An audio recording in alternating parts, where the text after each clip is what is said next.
Hey everyone, sorry I'm in a loud area here. Thanks for joining. I'm not sure who all joined, but I know you guys have had patience while we go through this process. And, it took some time, but it was very exciting and I learned a lot and got to meet some really good hockey people and open up some new relationships. But we're sitting in a position now where we're very excited about our coaching staff moving forward. Thank you, Adam. We will turn it over now to Gemma Carsten-Smith, Canadian Press. Hi, Adam. Hope you're doing well. Can you tell us where this loud area is? I'm at a Blue Jay game. How's that one? Oh, First nice. time in about 20 years. Yeah. That sounds amazing. Good. Yeah. Well, I just wanted to ask what you feel like this trio adds to your staff. Maybe we can start with Kevin Dean and work from there. Well, you know what? The D coach is a great question. The defense coach is really what I wanted to deal with first. I'm going to just tell you guys how it went down, so there's no speculation. But obviously, Luke Richardson, who I played with in Columbus, and a friend of mine, was a guy that was still going for a head coaching position. And Dean was under him in Chicago, but also Dean had, history in Boston. And as a penalty killer and a defense coach, I always liked how Chicago killed penalties. And, I was wondering what that connection was. And, when I got this position, I looked into it deeper and got a great relationship with Joe Sacco. And obviously Forbes played in Boston. And, I know Seth Jones from the Colorado area. And everything, that I learned about Dean, I liked it more and more and more. And we actually opened up the relationship real early. And we spoke almost every day throughout the World Championship. And, he did a great job with Garley on that PK. Garley was hopping over the boards as the first PK unit guy over there. I think he gained a lot of confidence. And this was his first year, Garley, with us. Rick trusted him. And I asked Rick if he could kill. And Rick put some trust in Garley and myself, too. And I thought Garley did a great job killing penalties this year. And he's just going to grow from being with Dean and the World Championship and having success and winning that championship. So I loved that with Dean.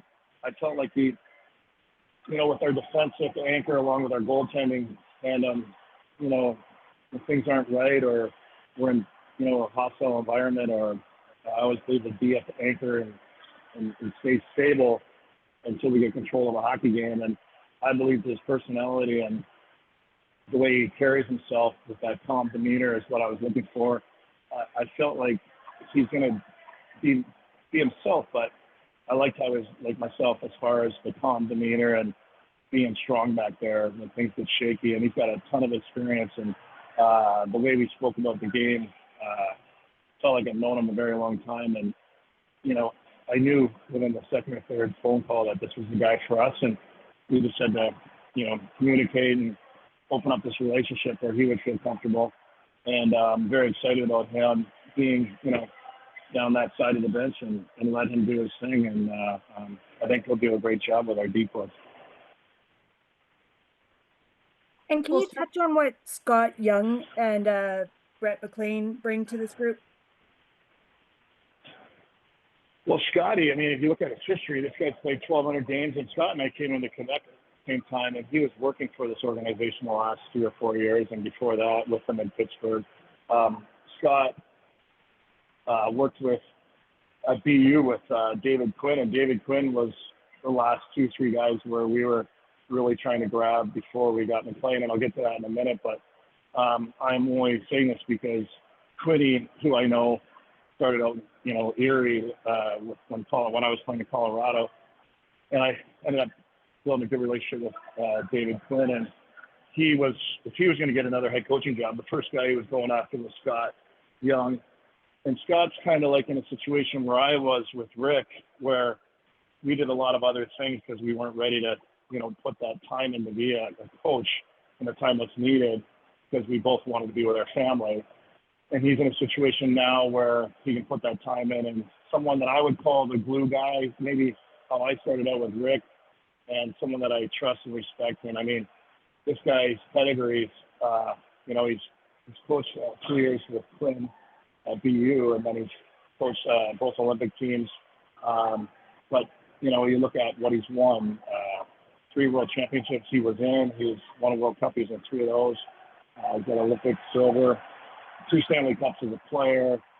I'm not sure if it's 1 or 2, in management, but I'm real excited to have him, his knowledge, and, he's there to support all of us in that coaching group where, my first year with Rick, I wasn't doing PK, but I was supporting Yogi and,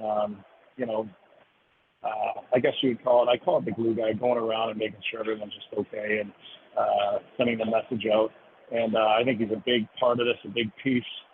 And then with McLean, at first we're really going for, it's hard to find a head coach that out there that had that experience and can help and support the group as an assistant role. And, I had Sacco in Colorado when he was a rookie coach, always connected with him. I had a great relationship.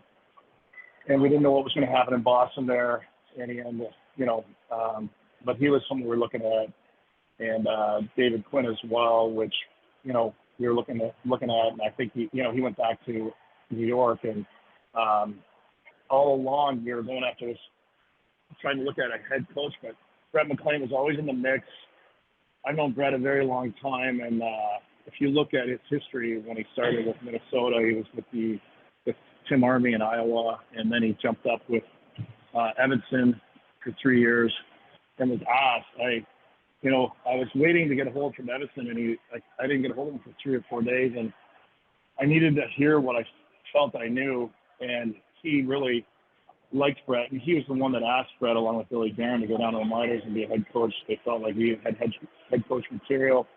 But you look at his power play, he came in the first year when Kaprizov came in, and then his third year, the last 15 games. I could be wrong on the games exactly where he may have gotten hurt. I think he got hurt, but you look at those stats and analytics, he had that group up to 25 for part of the season percent. And to hear Evanson say to me at the World Championship he wanted McLean if Brunette couldn't come for some personal reasons, Brunette ended up going, and Evanson was asked if he could handle, the personalities of a McKinnon and a Crosby, and Evanson was to the staff, yes, it won't bother him at all. Handle it with grace, and his presentations and his game plan are big, and it's something I always felt about Brett. I love, and for hear Evanson speak that highly of him, and and then also Anaheim was after him real hard. Joel Quinville, who coached me, someone that we know his pedigree and what a great coach he is. Him going after Brett as well could show everyone, validate how I put him on such a high pedestal. But he's a great addition, a little bit younger than maybe a couple guys we were looking at, which I love. He's got the energy, great practice plan. He can dig and show guys the things maybe a Yogi or the Sedins would show on a regular basis. So we're real excited to have him. And we'll turn it over to David Quadrelli, Canucks Army. Hey, Adam, I'm just wondering if you can provide just a quick breakdown on the duties of each coach, namely the power play. Yeah, well, Brett will have the power play, but, Scott Young is a power play guy, did it for the Olympic team, and his eyes will be on it as well. So, all our eyes will be on it. And then the PK, obviously, Dean will have that, and I did the PK last year, so we'll share a lot of information.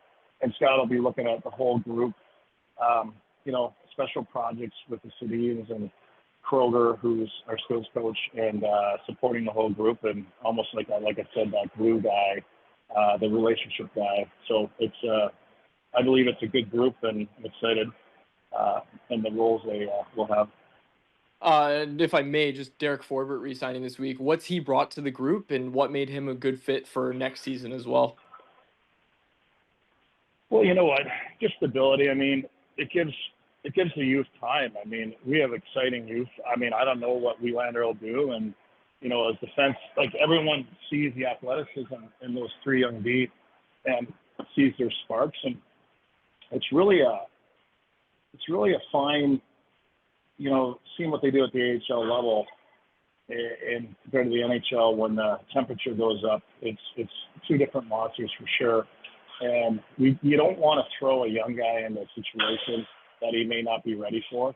I mean, when we see him make a big splash and make some of these guys make a hell of a play, we all think that maybe he's ready. And I think if you can put him in it, you know, I wouldn't say the right term is not baby steps, but you got to be very careful, in my opinion, with young D and when they're ready to take a full-time job. And Ford just gives us depth. He's a great penalty killer. He's tough. He's a great person, good leader, brings a lot of energy. And he gives us situations where, you know what, we don't know if Ford's going to 82 games. We're not sure. But it gives us depth, and we don't want to rush young guys, you know, and we'll see how they are and how much they're ready for as time goes by through training camp. We'll turn to Adam Kurzenblatt. So as part of the announcement, it was also announced that Sergei Gonchar and Dylan Crawford won't be returning. Do you have a plan to have a similar situation like last year where you have a part-time assistant coach like Gonchar that might come in for a couple weeks to work with specific groups? No, it'll be Dean and I will be I'm the head coach, but Dean and I have that part covered. And as far as Dylan, we're looking right now for another video coach. And moving on to the future, what is your plan to utilize the Sedins? Because we've seen them in development roles. Is your goal to kind of give them more responsibility for the next season? Well, you know what? A lot of that's up to them, and their development role. But they've been key to they're guys that are there for you, whatever you want them to do. And as their kids get older and move on, they're gonna have decisions to make whether they'll be sticking around Sweden or Vancouver or moving on. And their role, we'll discuss with them. I see them, and we had talking about more. Before practice, like maybe taking 3 or 4 guys out about a 3-on-3, some plays offensively, 4-on-4, obviously individual skill with some young guys, or special projects we'll have them doing. So they're the type of guys that are there to work and go to battle with you, and they're open to anything. I would just like to maybe do more of a schedule with them, and we're going to utilize them and take everything we get from them. They're great hockey minds, and they'll help us a lot. All right, and we'll take our final questions here from Randeep Janda, Sportsnet 650. Yep, Adam, just wanted to ask you about Yogi Svejkovsky, obviously going to Philadelphia. You shared a bench with them. What kind of impact did he have on this team? Obviously had a big role in practice. I mean, Yogi's my friend. I love Yogi, and, he had a position here, and I think during the process, like when I'm looking for an assistant forward coach, I can't guarantee. Like I thought he would be our power play guy, but I've got to go through the process, and I didn't know who he would end up with. So I think he was waiting to hear about that.